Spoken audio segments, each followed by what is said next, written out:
Hey guys, welcome back to the channel. It's been a hot minute since I've put a video up, and as you can see, we are in Elden Ring, the glorious and beautiful world of Limgrave right now, the lands between. I wanted to make a quick review, I guess you could call it, on this game now that I have finally beaten it, and it has taken me, that time's a little inflated. There were a couple nights where I kind of fell asleep with the controller in my hand, so subtract about 6-7 hours off of that, so around 111, 110 hours played on this game. And I want to start off by saying, first off, I tried the Demon Souls remake for PS5, and it just did not click with me. Prior to that, I had no experience whatsoever with the FromSoft games or Souls-like games at all. So I tried the Demon Souls remake, and it did not click with me. So when Elden Ring was announced and the lead up to it was going on, I largely just ignored it. I mean, I kept my eye on it, but it wasn't something that I was paying real close attention to. But as we got closer to launch and post-launch, I got caught up in the FOMO, and I was like, okay, look, I've got to try it. I've got to give these games another shot, and I am so glad that I did. And yes, I am playing as a mage. I know that's to Souls veterans. That's the easy mode, I guess. But you know what? I don't care. If I tried to play a melee build with these games, I just get frustrated and I quit. But with mage, I can handle it. I just kind of want to I want to make the purpose of this video, why I wanted to make it, is A, to give my thoughts on it, and I'll just sum those up really quick so we can just go ahead and get that out of the way. This game is everything I want in a video game in 2022. There's no microtransactions, there's no battle pass, there's no time-gated or time-limited events. I don't feel like I have to play it. I don't feel like if I take a day off, I feel like, I don't feel like I'm going to miss something, or I'm going to be behind the rest of the community. So I like that part of it. Graphically, it's beautiful. There's been a couple of reviews on YouTube where I've seen people run down the graphics and say the game looks bad or whatever. Now, does the game, are there certain textures that could be a little better? I mean, yeah, sure, I guess you could say that. I mean, but overall, the game is gorgeous. I mean, look at that. It's kind of a little bit of a spoiler, I guess, but with the Earth tree being a little on fire, but so sorry. But no, graphically, the game's beautiful.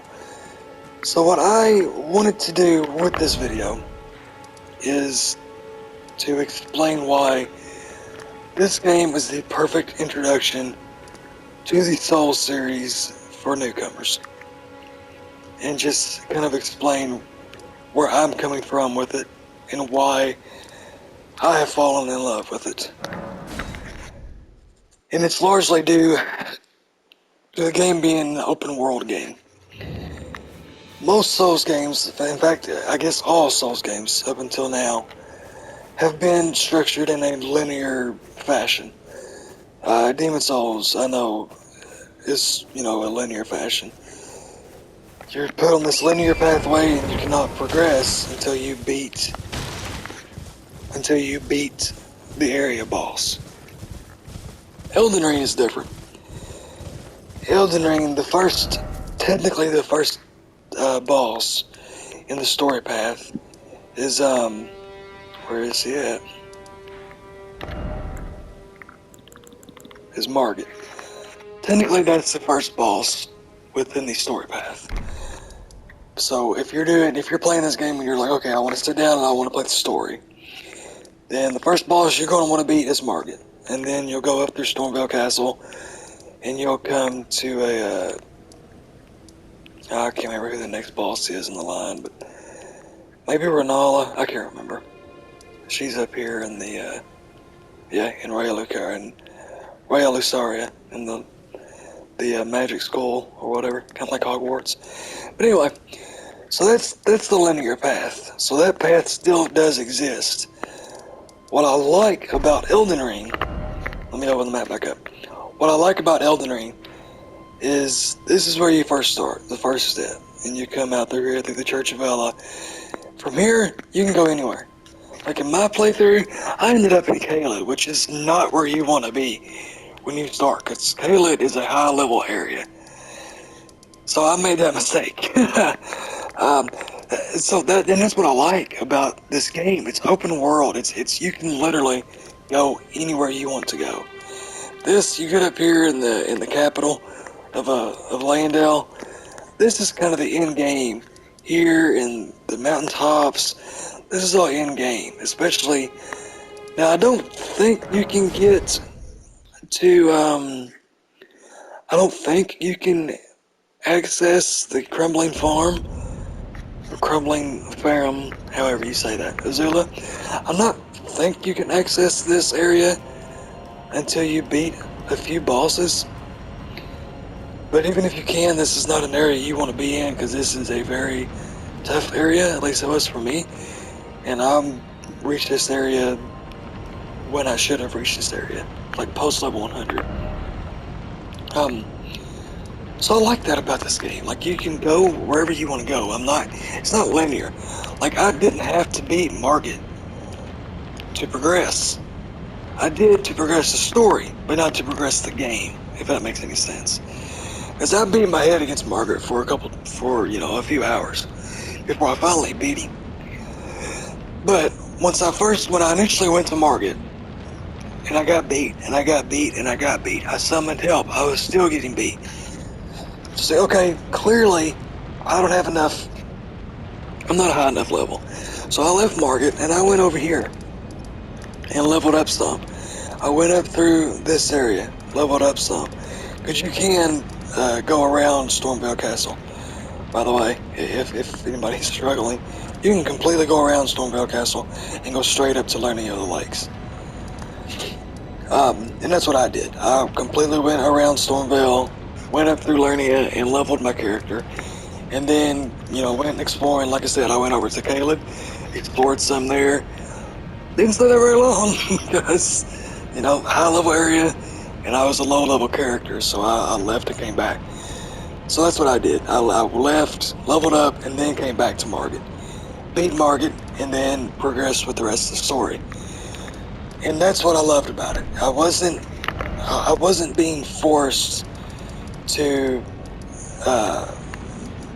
beat my head against a wall, against Margit, before I could progress. Another thing I wanted to touch on, there are so many just hidden hidden dungeons and caves, and I've never seen anything like this in a game. And another spoiler warning: if you don't want to be spoiled, skip ahead about 2 or 3 minutes. I won't cover this next topic very long. So, like, a Sophia River is a hidden area. Morgan's Palace is a hidden area. Like, actually, I got those backwards. This is Morgan's Palace. This is Sophia River. This is Ansel River. All these are hidden areas. I knew nothing about these areas until I went online and started doing research and started, like this guy. I went here and, farmed runes. If I can get my bow up. I farmed runes off of Big Bird here. Because you shoot him, he'll run to the edge and he'll fall and kill himself. And you'll get 11,000 something runes, yeah. So, and I had nothing, I did not know anything about this area until I'd done research and stumbled across a YouTube video. And I actually came here when I was probably level I don't know, 30, 40, and leveled up doing this. And then I went back to, the boss after Market, whatever boss that is. I can't remember which one it is. So, and that's what I'm getting at. The open world structure. To me, FromSoft has hit this thing. They've hit on a winning formula here. They have taken an already winning formula, because the Souls games are obviously extremely popular, but they have taken a winning formula and have evolved it with making it into an open world game. And everybody wants to talk about, should these games have an easy mode? To me, this kind of is an easy mode, because yes, it's still difficult, and yes, I still struggled. There were a few bosses, especially in the end game, where I'm just going to flat out tell you, I summoned the community to help me get past those in-game bosses, because I couldn't beat them. I was having all sorts of trouble beating those in-game bosses. So actually, I think for the very last boss, for the Elden Beast, I just sat back and watched another guy do it for me, because I was tired of messing with it. And I have no shame in admitting that. And that's what I like about let's get away from that guy.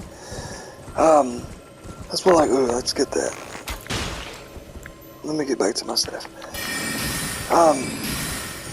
But that's what I like about the game, because it's open world, and it is technically an easy mode without being an easy mode. The game still retains its difficulty, but it's accessible to newcomers like me, right? Like, actually, I'll be frank with you, I've enjoyed Elden Ring so much that not only have I went back to give Demon Souls another try, I went and bought Dark Souls 3, and I've started it. I've got, 3 or 4 hours played in it so far, and so far I'm enjoying it, because Elden Ring was accessible enough, whereas I could learn the ins and outs of the system. I could learn about my flasks and how those work. I could learn about the bonfires, or the sites of grace, as they're called in Elden Ring. I could learn about these and how these work.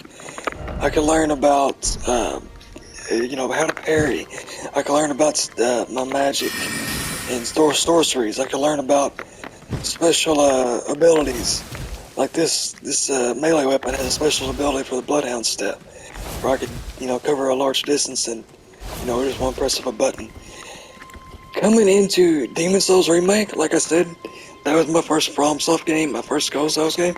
I had no clue what I was doing. Like, I didn't know what Vigor was. I didn't know what Intelligence or Faith or Arcane did. I now know what those do. So now I can take that knowledge and go back to Demon Souls. I can go back to Dark Souls 3, Dark Souls 2, Dark Souls 1, and okay, I know what this it does. I know what that does. And knowing that now, it is very helpful, and it's easier for me to give those older games a better chance, another chance. So that's my review, guys. I wanted to make it, short, sweet, to the point. If you're a newcomer, and if these games terrify you like they did me, give Elden Ring a shot. Don't be, if you come into this game expecting to die and expecting to be miserable, guess what? You're going to be miserable. Yes, you're going to die a lot, but the key is to learn from your deaths. And that's something that I was told coming into this, and it is very, very true. Learn from your deaths. Like, if I run to a boss and I get one-shotted, the next time I run into that boss, I'm not going to run straight towards him. I'm going to hang back and watch him. Okay, so he does a step to the left, and then he attacks. Alright, and you use that knowledge, and you build on that. And you use that knowledge to beat the boss. You have to learn the ins and outs of the games. And it's patience. It's definitely an exercise in patience. Can it be frustrating? Absolutely. Are there some cheap gimmicks where, you get one-shotted? Yeah, there are. The game isn't a perfect game by any means. But I'll tell you right now, as far as an RPG game in 2022, this is as close to perfect as I've seen. in a very long time. So that's my review, guys. If you're a newcomer, give it a shot. There's a subreddit. While I'm thinking about it, there's a subreddit on Reddit. It is called, I want to get this right, so let me bring up Reddit real quick. Beyond the Fog. It's a place where you can go and solicit help from the community. Very, very, very helpful bunch over there. They helped me through the end game. I couldn't recommend them enough. So that's my 2 cents on it. Enjoy the game. Great game. Give it a shot if you're a newcomer. And I will see you guys on the next video. Peace.